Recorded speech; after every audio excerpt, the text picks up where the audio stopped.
Welcome, everyone. I'm Amy Seeley, president of Seeley Test Pros and LEAP, helping students to succeed in all kinds of tests from 8th grade to grad school throughout Ohio. And I'm Mike Bergen, president of Chariot Learning, helping students with test, school, and life based out of Rochester, New York. Between the two of us today, we have over 60 years of experience at the highest levels of the test preparation and supplemental education industries.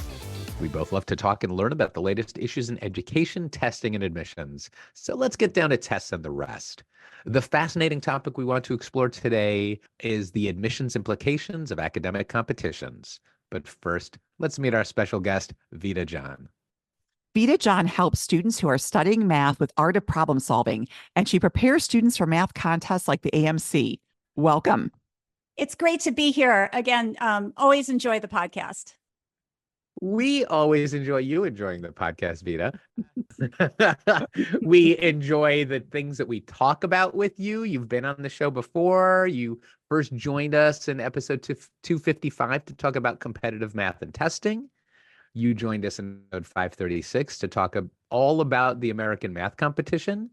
Today, we have a really interesting topic to discuss. But before we get into that, please tell us what you've been up to over the last year and what you're working in. Well, I think the big change in the past year has been the change in the schedule of the AMC. So the AMC 10 and 12, which are the big school exams, are now in November. So this is actually a really busy time for me. I've had a few students over the summer I've been working with and preparing for the AMCs, but now with school starting and people returning from vacation, I was getting a lot of emails and phone calls for the last minute people who really want to brush up. So that's been a big change. And as AOPS, the art of problem solving grows, I've been growing with them. They're opening more and more in-person academies now, and their curriculum has been evolving. So I've been doing my best to keep up with those changes as well. I'm wondering, Vida, how long do students usually take to prepare? Like, what's usually the timeline for that? Well, a lot of students are starting in middle school or even in elementary school with math contests, and they grow with the contest. So they might start with an elementary level contest like Math Olympiad for elementary students, Math Kangaroo, and then graduate on to middle school with Math Counts and the AMC 8. So they can really hit the ground running with the AMC 10, 12, which a lot of students are actually taking in middle school and doing exceptionally well. So I do encourage students to, compete above grade level in some of those contests. Outstanding. So today we're going to talk about those kinds of competitions, but we're expanding our look at academic competitions. Obviously, American math competition, AMC, that's a big one. But when we talk about academic competitions, what exactly are we discussing? Basically, these are contests that align with subjects that are taught in school. And I did a little research into other areas and other contests, but there are so many out there. Basically, you can pick your student's favorite school subject and then Google it with the word contest, and you're going to find a lot of opportunities. All the science subjects, so chemistry, biology, physics, computer science, they all have their own Olympiads. All the foreign languages will have their own Olympiads. There are contests for robotics, of course, essay contests, all sorts of things, large and small, extremely prestigious, like some of the science fair type contests, to the ones that are brand new and little known. So there's a lot of opportunity out there. Would you include in the list of academic competitions Model UN? Oh, yeah. Yeah. I mean, it's a little, yeah, absolutely. Because I think of Model UN as huge, right? You mentioned robotics, massive. Well, speech Mock and debate. trial, would that, speech and debate. Would that fall into academic competition, or is that more of just club activity? I think we're trying to split hairs here.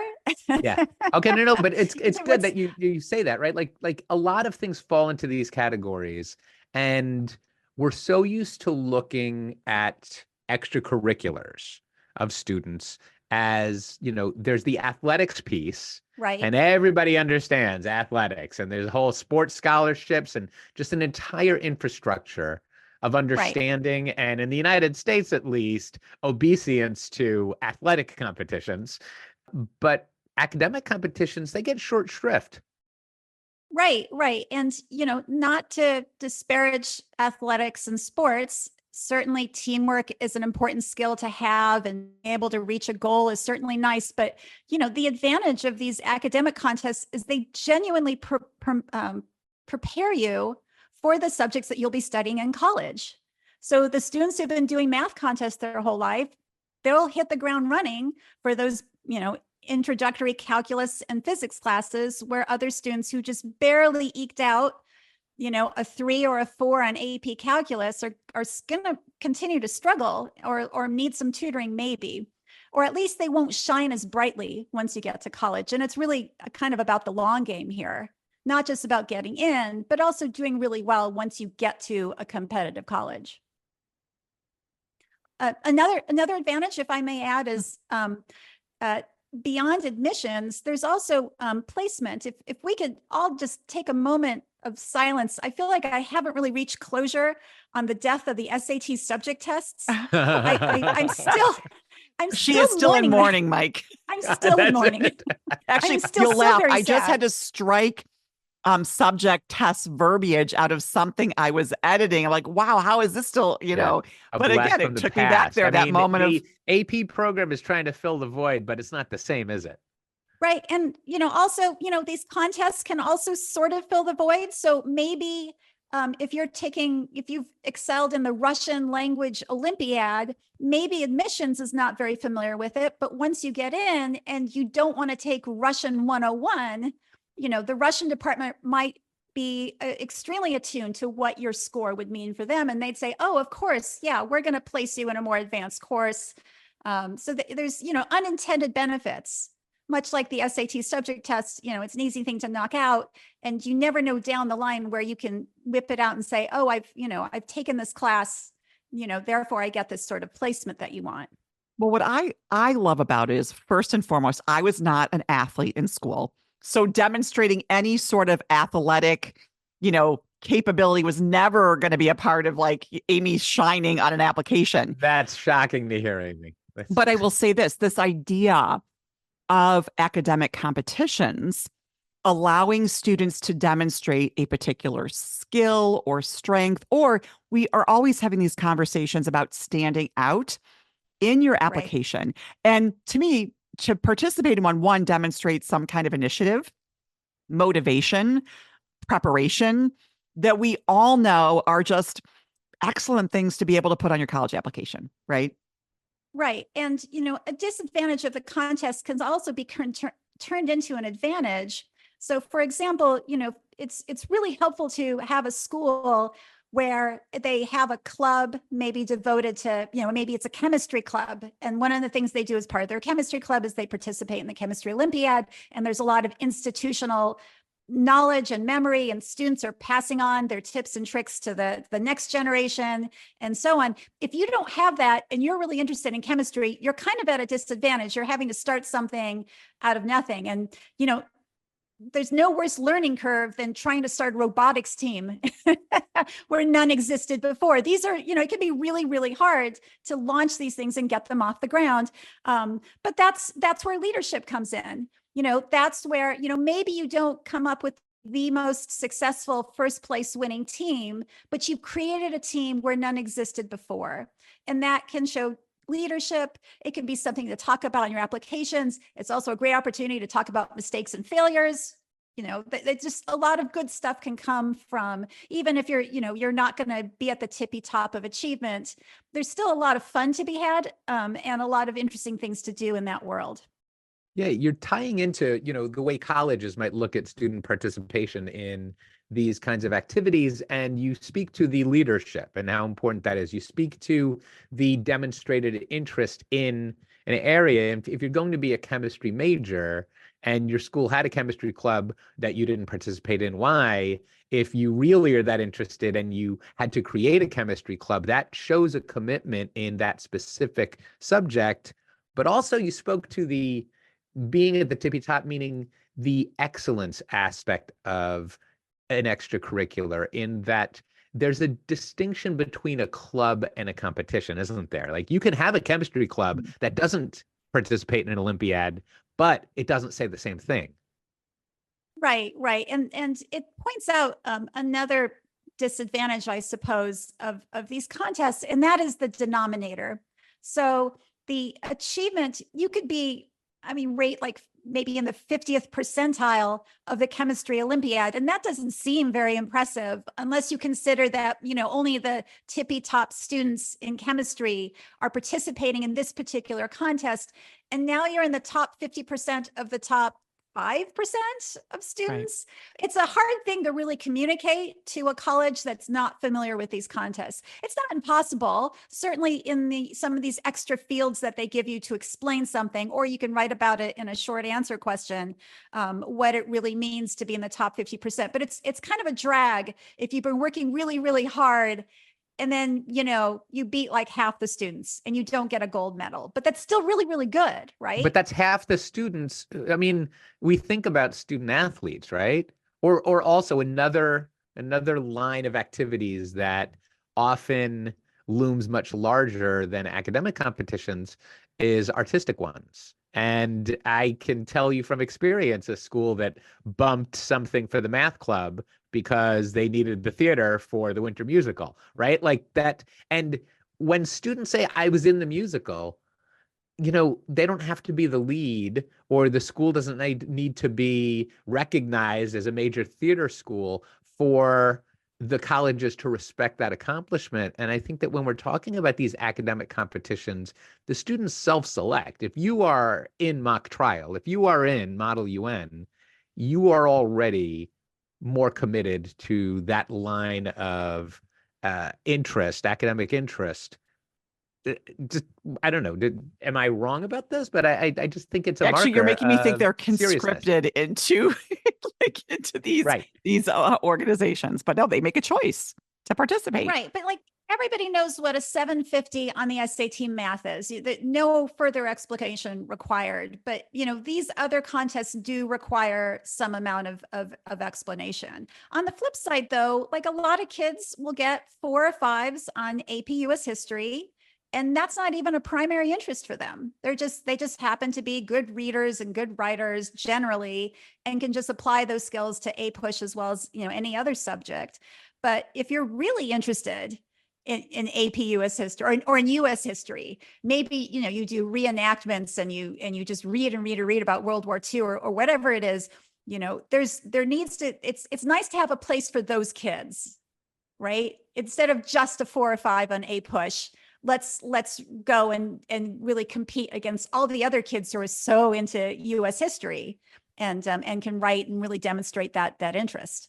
Yeah, so the dual benefit of participation in one of these competitions or activities is, first of all, from the living your best life and following your interests, they allow students to go much deeper in areas that their peers are not interested in at all. It's like they're just like, if you are in the Russian Olympiad or whatever that is, and I apologize for not being conversant with the foreign languages, but I'm terrible at them.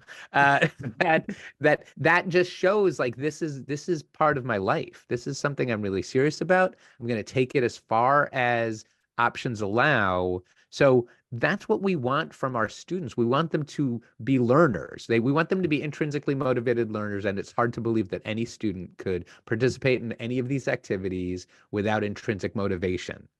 Nobody's going to force you to be in robotics.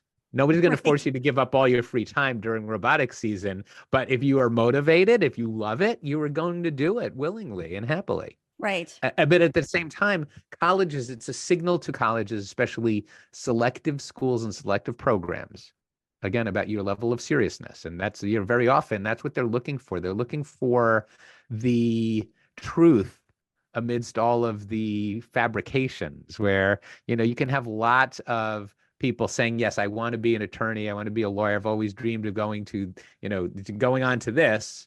But if somebody didn't take advantage of something like mock trial or other opportunities to study pre-law programs, it just doesn't ring as true.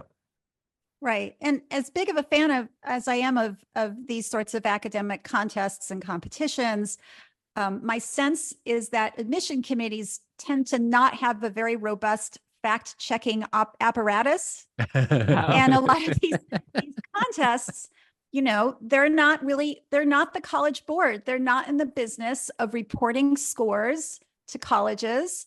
There's a lot of room for a lack of contest integrity.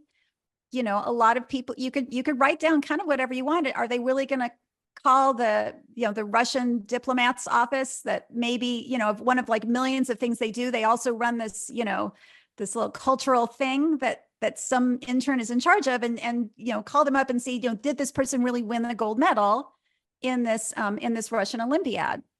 So I think you're saying that everyone should indicate that they did participate in these activities, even if they didn't, just for admissions purposes. Well, I'm just going to say they should just do the activities if they really feel strongly about the subjects. Right, but it's a problem, right? It can be disconcerting if there's cheating going on, if other students are lying about their level of achievement. A lot of these organizations, they're really interested in their subject material. They're not so interested in getting their hands dirty with integrity and cheating and that sort of thing. It's something to keep in mind. Yes. I certainly don't advocate for lying on your applications. I think that's a horrible, horrible idea, but it's something that we have to live with other students, right? Well, what you're suggesting is there could be the competition among students to list lots of different, things that they did. And we all know that is an issue of applications and verification.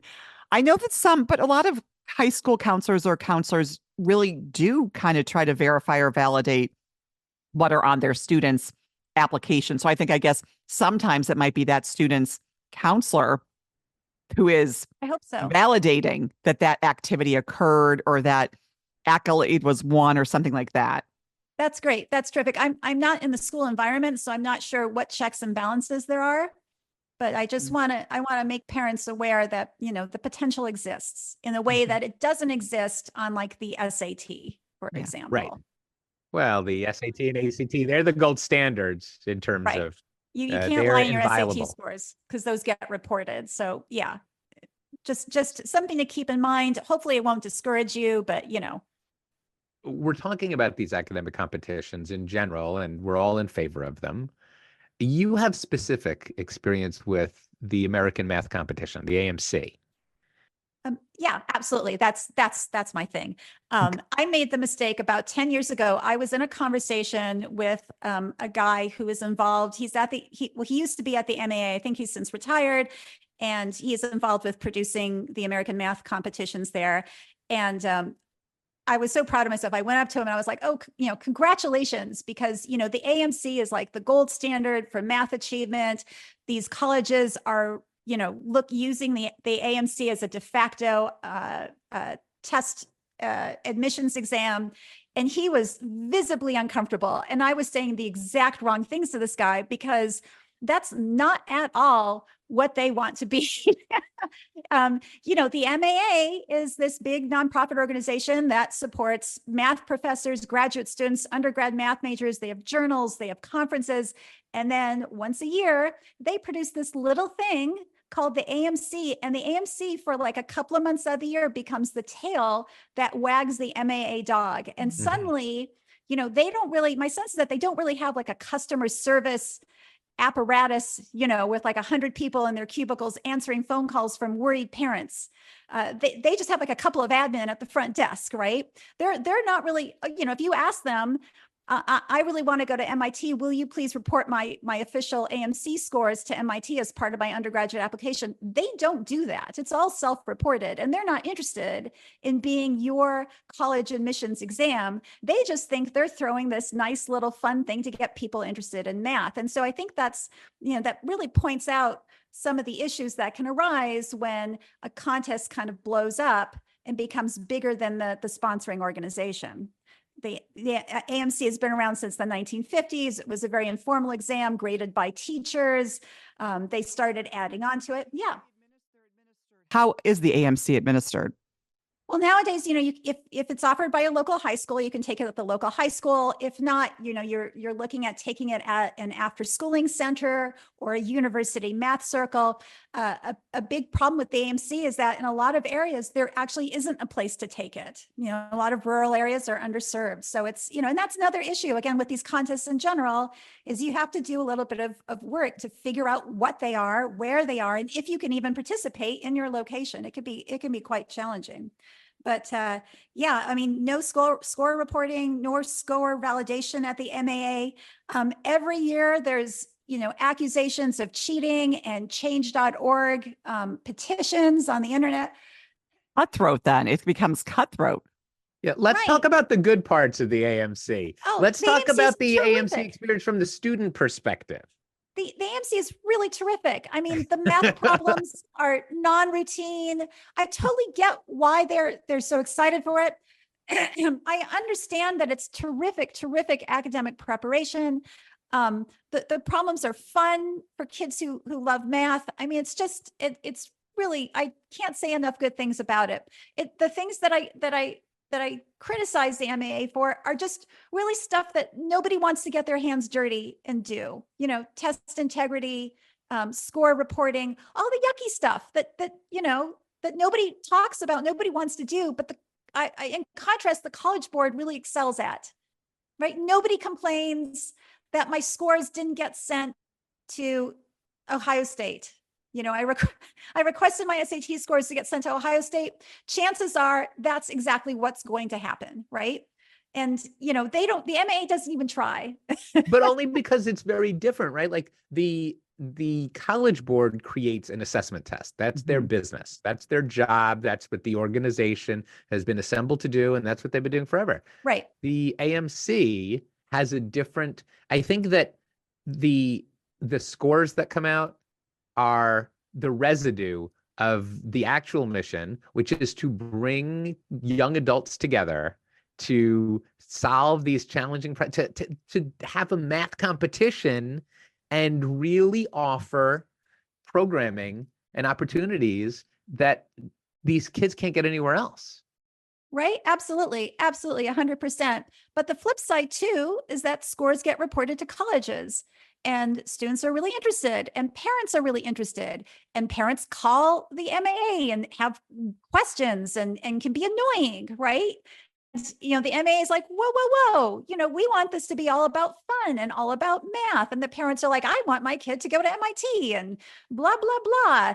And, there was a proctoring issue at my site, and, hold on. It suddenly becomes like this huge admin issue that nobody wants to deal with. But the College Board, I mean, for all their faults, sorry, I feel like I'm seeing. Well, it's funny. It's funny because it sounds exactly like people talking about, high school hockey, where the parents are coming in and ruining it because they're yelling at the refs and they're skewing things. They say, this is really important.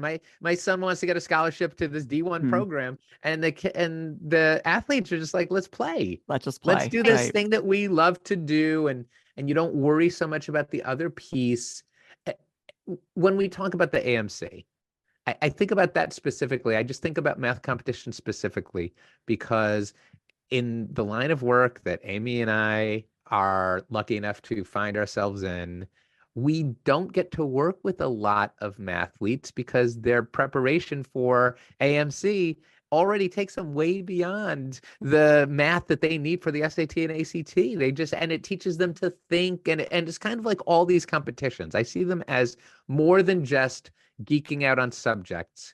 They become acculturated. They become like, if you want to be a math major, AMC kind of gets you ready to think certain ways that you're expected to think at the next level. It's all the good stuff. It's the spaced repetition. It's the interleaving. So, when you take geometry and you're done with your geometry class, that's it for geometry, except for maybe a few bits and pieces. If you're doing math competitions, you are not allowed to forget all the stuff you use in geometry because it's going to come back over and over and over again. Talking about interleaving, right? You'll be combining. There are problems where you want to design a dartboard where the probability of getting a bullseye is maybe, some percent or whatever. What's the size of the bullseye in relation to the dartboard. So now you're comparing probability and interleaving that with geometry. It's really, really terrific. I love this stuff. I spent a lot of my time on this interview criticizing the MAA and AMC, but it's for everything except for the math and except for the academics. All that stuff is beautiful. MAA, if you're listening, keep doing what you've been doing with these contests and maybe figure out the other admin piece that nobody likes to do, except perhaps, the College Board or the educational. Does the educational ETS do this type of work? Yeah, MAA, if you're listening, Vida is volunteering to help you get the assessment piece straightened out. Submitting her application right now. No, I just want to do the math. I love the math. I'm so glad that's not my job. I just want to do the math. That's spoken like someone who's interested in the AMC. Vida, we love talking with you, and we could talk about this kind of stuff with you all day. Unfortunately, MAA called and said that we need to cut this interview. Yeah, we are out of time. Thank you so much for joining us. Oh, I'm also very sad that this is over already, but it's been a pleasure. If listeners would like to get in touch with you, what's the best way for them to do that? They can come to vidajohntutoring.com and fill out the forms there and take a look around. Awesome. We hope you enjoyed this discussion as much as we did. Be sure to join us for another fascinating topic and guest on the next Tests and the Rest. Did you enjoy this episode as much as we did? Find expanded links and more for this and all of our episodes at our show page at testsandtherest.com. While you're there, be sure to explore everything the larger TestBright site has to offer, including real, expert, unbiased answers to the toughest admissions testing questions. Of course, we'd love for you to rate, review, and subscribe to Test and the Rest on your favorite podcast platform. If there's a topic or guest you'd like us to feature, just let us know and spread the word.